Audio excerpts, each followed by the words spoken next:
Nos preguntamos, ¿qué deja el domingo electoral que vivimos ayer?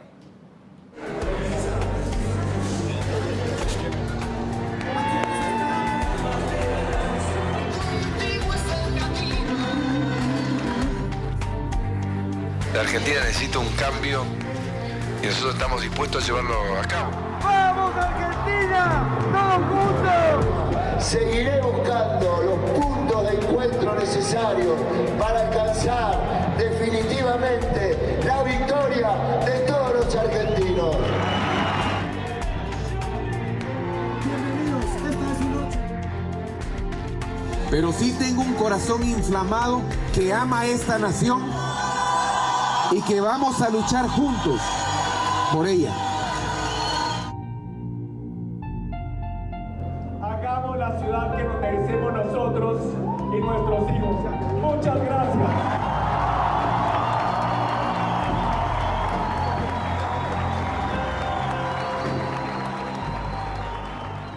Estos son los rostros más representativos de un domingo electoral que tuvo lugar en varios países de la región y que para algunos cambiará el escenario político de Argentina, Guatemala, Colombia y quizás algún otro país. En Guatemala ganó Jimmy Morales por más de 1 millón de votos, a Sandra Torres, y en Bogotá la izquierda perdió la alcaldía. Recordemos que la alcaldía en Bogotá, en Colombia, es el cargo más importante después del de presidente de la República. ¿Hay cambios? Para hablar de esto y más nos acompaña Román Ortiz, profesor de Estudios Estratégicos e Internacionales y consultor de Seguridad y Defensa. Román, un gusto saludarle, gracias por estar con nosotros. Yo voy a comenzar, o me gustaría comenzar de lo macro, digamos al detalle, que podemos revisar en cada uno de estos países, pero me llama la atención, pierde la izquierda en Bogotá, gana Jimmy Morales en Guatemala, en Argentina por primera vez en más de una década se abre la posibilidad cierta de que la oposición llegue al poder. ¿Hay cambios dentro de la región? ¿Hay quizás, como dice una de las entrevistadas en el Gran Buenos Aires, hartazgo por parte de los electores a una forma de gobernar? Bienvenido, Román, buena tarde. Hola, ¿cómo está Idania? Mire, yo sí creo que hay un giro generalizado en la región. Yo creo que este es el principio de un cambio que probablemente se va a profundizar el año próximo, por ejemplo, en Perú. Creo que lo que estamos viendo es, de alguna manera, el declive y la ruptura de unos gobiernos que gobernaron de izquierdas, que gobernaron en América Latina de una manera, digamos, pues casi monopólica durante década y media, ¿verdad? Entonces me parece que si hay un cambio, evidentemente hay cansancio.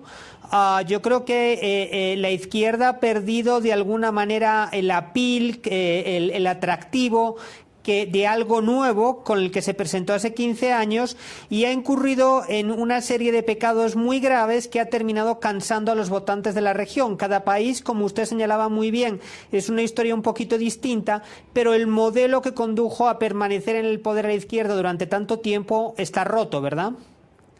Cuando hablamos, por ejemplo, de esos errores que llevaron a la izquierda a incurrir en pecados, aunque cada país pueda tener una diferencia, ¿hay errores comunes de la izquierda que ha gobernado en estos países durante estos años?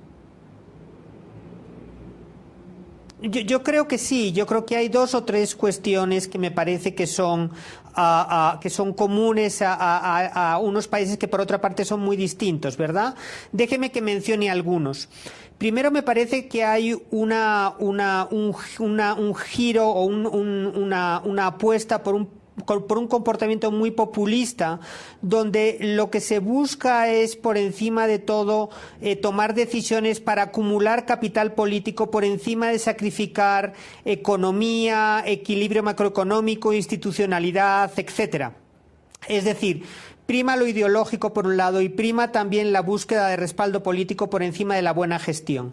Segundo, los gobiernos han tenido graves problemas técnicos, graves ineficiencias a la hora de manejar el gobierno. Han demostrado que de alguna manera tienen unas deficiencias en términos de sus capacidades para gobernar. Yo creo que el caso de la alcaldía de Bogotá es un ejemplo muy claro de esto, pero de la misma manera uno podría hablar, por ejemplo, del desempeño de Cristina Kirchner al frente de Argentina durante estos años.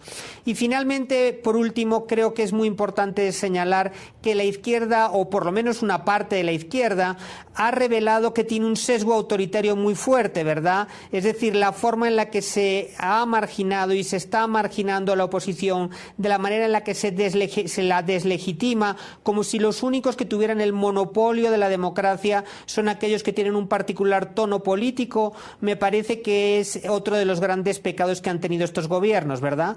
Todo esto en general está haciendo que las opiniones públicas de la región ahora les pasen una cuenta de cobro pues realmente muy grande. Román, si hiciera una síntesis de lo que usted señala, diría mala gerencia y autoritarismo, el creerse dueños de la verdad absoluta, sin desconocer, por supuesto, algunos avances en materia social que le permitieron estar durante estos años en gobiernos determinados. Absolutamente. Yo creo que esto es muy importante. Es cierto que ha habido una apuesta por lo social que evidentemente se ha reflejado con que en algunos países, no en todos, pero en algunos países, Brasil es un ejemplo de eso, las diferencias sociales y la pobreza sobre todo se ha reducido. Pero dicho esto, me parece que por el otro lado, un poco la falta de capacidad gerencial que usted mencionaba, Idania, ha hecho que esos progresos ahora se revelen como extraordinariamente frágiles, y la respuesta a eso, en lugar de ser una autocrítica y una revisión, es de alguna manera un discurso más duro, más descalificador para los opositores y para los críticos, y de alguna manera con unos sesgos más autoritarios, ¿verdad? Evidentemente en cada país es un poquito distinto. En Venezuela estamos hablando de una dictadura, en otros países estamos hablando de gobiernos democráticos, pero que evidentemente tienen un tono pues muy duro con la oposición. Yo creo que cada país es un poco distinto, pero la tendencia es sin duda esa. Ahora, la gran pregunta que muchos nos hacemos es por qué tiene que chocar, es decir, ¿por qué no puede ser compatible una buena gerencia con un beneficio social? ¿Por qué, digamos, en determinados gobiernos pareciera que hay una ruptura, que esto les es imposible llevarlo en paralelo? Una buena gerencia y un beneficio social, una cosa no es discordante de la otra.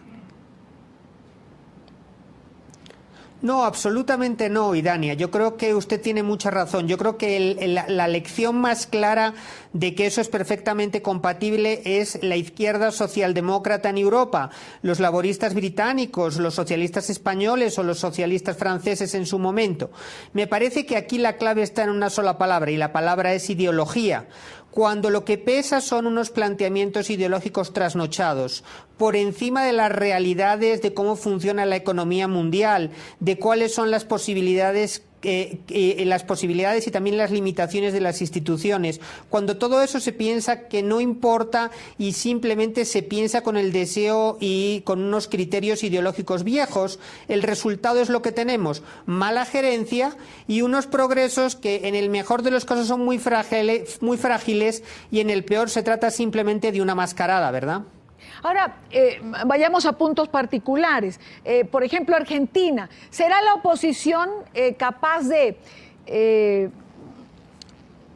obviar sus pequeñas diferencias o dejar de defender sus parcelas de poder para hacer un frente unido y, digamos, llevar a un triunfo concreto lo que por primera vez parece ser una realidad, una opción real?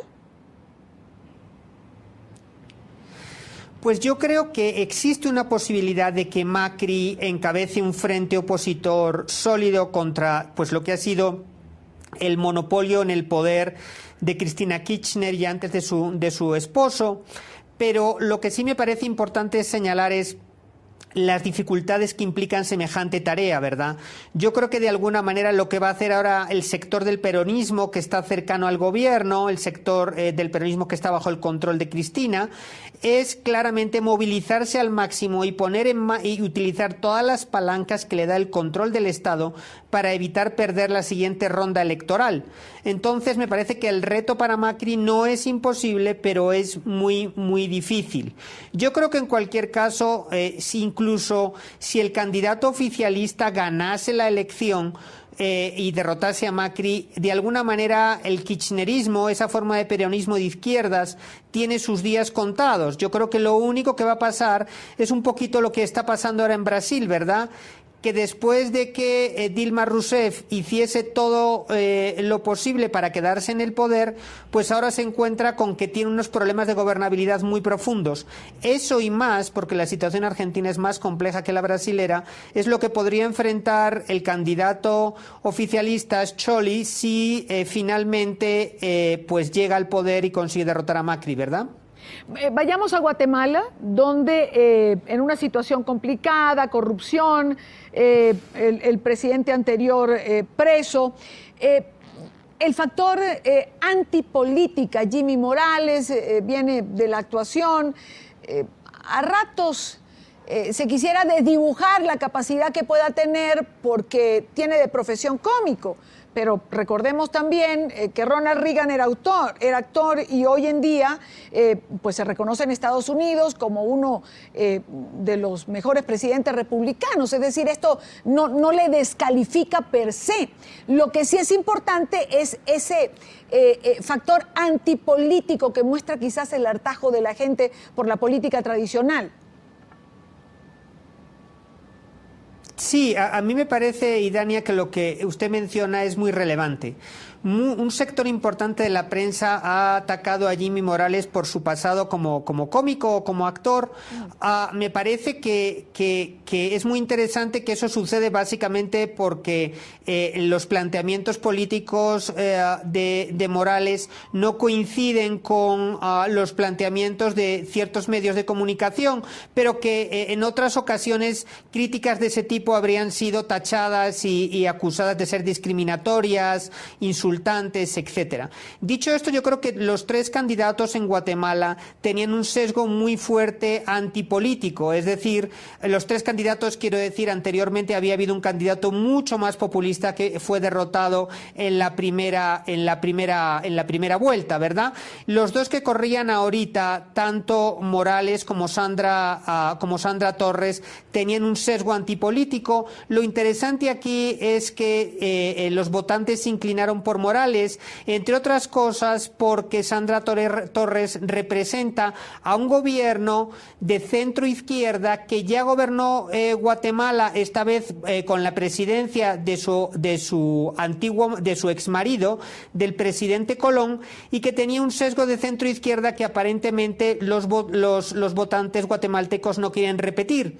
Entonces, fíjese que a pesar de que hay una crisis institucional muy grande, de que se podría incluso pensar que los planteamientos del presidente que ahora mismo está procesado, del expresidente Otto Morales, beneficiarían el voto hacia una candidata como Sandra Torres. Lo cierto es que pues al final el que sale ganando es Jimmy Morales, ¿verdad? Sí.